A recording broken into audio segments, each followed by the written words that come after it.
Hello, we are very glad to be invited by Stals Pease and by our colleague and friend Giuseppe Martinico to present one of our latest books, the non-conventional copyright book, which was published by Elgar in 2018. It's a collective effort, so it's an edited collection. And what Nicola and I have done is to put together contributions aimed at shedding light whether copyright could be interpreted in a more flexible way. We have decided basically to start a debate about whether copyright regimes should be more flexible and open enough to embrace and to protect new forms of creativity, the results, the outcomes of new form of creative efforts, non-conventional forms of creativity, including copyright protection of tattoos, of graffiti. Shall we protect, for example, the jokes narrated by comedians, or the magic tricks invented by magicians, and several other forms of creativity? Shall we start this debate? We thought it was time to start this debate, and we have decided to collect a series of chapters on these specific issues. Indeed, artists, creators, musicians, creative people in general are continually exploring new ways of expression, right? So Nicola and I started puzzling over whether copyright laws in a world characterized by fast social and technological change, whether these laws are too obsessed with categorizing works and with the rigid application of the requirements for protection. So can we imagine a more flexible copyright regime? A regime, a system which is capable of welcoming new forms of expression. It is not just art, music, and culture in general that are evolving. Recent technological developments are also playing a crucial role here. Let's think about 3D printing technology, or computer-generated works, or artificial intelligence technology, and the outcomes produced by artificial intelligence, for example. Can they be protected by copyright? The debate is quite hot in these times. We could say that this is just history repeating. At the end of the day, copyright has always in the history chased new technological developments. It has done so when photographs were invented, when software, movies, or broadcast were introduced in the market. And copyright was ready to embrace such new forms of expression. So we therefore thought it's time. It's time to offer a new set of perspectives, a new set of views on copyright laws, to investigate whether these non-conventional new forms of creativity, including culinary works, copyright protectability of perfumes, sport moves, and so on and so forth, and whether these forms of creativity deserve copyright protection. The issues dealt with in the edited collection are related and are so many. We talk about copyrightable subject matter, whether we need to expand the notion of copyrightable subject matter, whether we need to interpret more broadly the fixation or originality requirement in copyright law, and another series of issues such as functionality exception, the authorship requirements, the idea-expression dichotomy, and the debate of whether or not to protect illegally created or immoral works such as pornography or the products of criminal activity.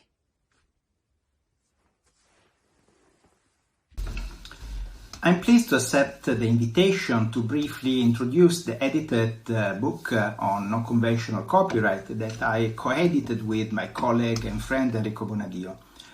I'm also grateful to the Sant'Anna School for Legal Studies and the colleague Giuseppe Martinico for this opportunity. The purpose of this book is to determine the possibility of new spaces for copyright protection for non-traditional original work of authorship, such as graffiti, tattoos, 3D printing, body painting, culinary work, performing movements, engineering genetic data, work generated by artificial intelligence, music compilation, perfume making, etc. This is a very relevant topical subject at the moment and probably has multidisciplinary appeal, also in light of the current debate on modernization of copyright law. Basically, copyright, since its conception, has been constantly evolving to keep up with technological advances, and it will continue to change. We thought that it was necessary to understand these changes by emphasizing that copyright law can interact not only with technologies, but also with several other aspects of the social life and new functional capabilities. There is in fact a progressive expansion of copyrightable subject matter. Author and creative people are indeed continually finding new ways of expressing themselves, being often difficult to predict the form that this new expressive method will take. The inspiration behind this investigation moves from the juxtaposition between the open list and closed list approaches to subject matter definition. For example, in the UK or Australia, New Zealand and other common law jurisdiction, copyright protects a closed list of specified works. On the other side, many other countries provide a non-exhaustive or an open list of protected works. This is, for example, the situation of civil law jurisdiction that are often for an open list. This distinction is basically based on the fact that a closed list approach can guarantee that the type of subject matter that are protected by copyright can be readily identified, but at the same time can have the adverse effect of rendering work which do not fall into this distinct category incapable of copyright protection. On the other side, the open list approach, subject matter are not excluded simply because they do not fit with the existing enumeration. In addition, because it's not necessary to fit a subject matter within a specific category, the open list avoid the interpretative limitation or misconstructions. So here the question was whether creative works not included in the list of statutorily protected subject matter are copyrightable.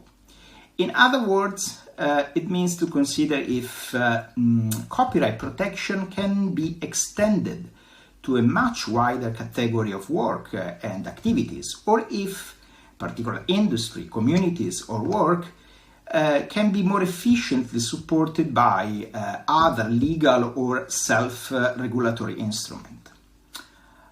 The question here is creativity better served by a complete freedom or under a moderate amount of restriction? In order to reply to this question, we have tried to collect those forms of expression which have recently attracted attention among courts and scholars. In particular, the subject that we have selected are based on the purpose of identifying trends and highlighting possible commonalities and differences in the progressive expansion of the range of protectable work.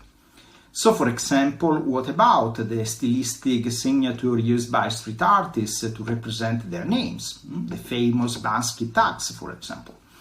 One may claim that is very unique and therefore is protectable with copyright.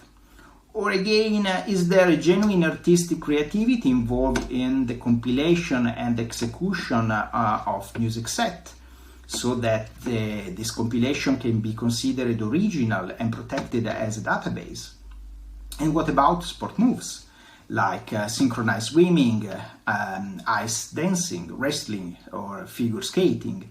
Can this move be considered as being developed for a simply aesthetic purpose, or not as an attempt to directly increase the chance of prevailing in an athletic context? And what about the tricks performed by magicians?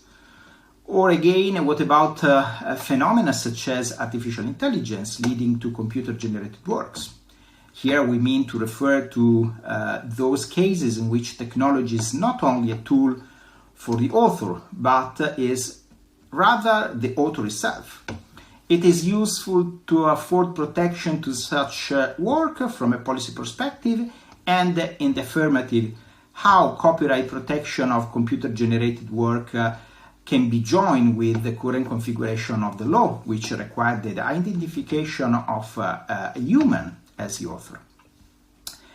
Here, the closed list system can discriminate some work, as they could be refused protection.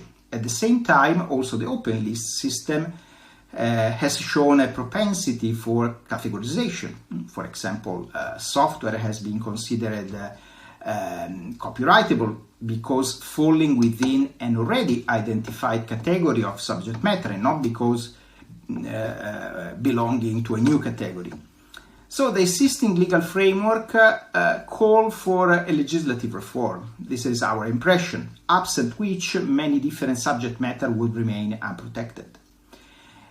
In this book, thanks to a highly qualified group of expert contributors, we have tried to design a provocative collection of essays addressing the status of subject matter non-conventionally protected by copyright law. This was a challenging and stimulating task, but with the aspiration of contributing to shaping the boundary of contemporary copyright law.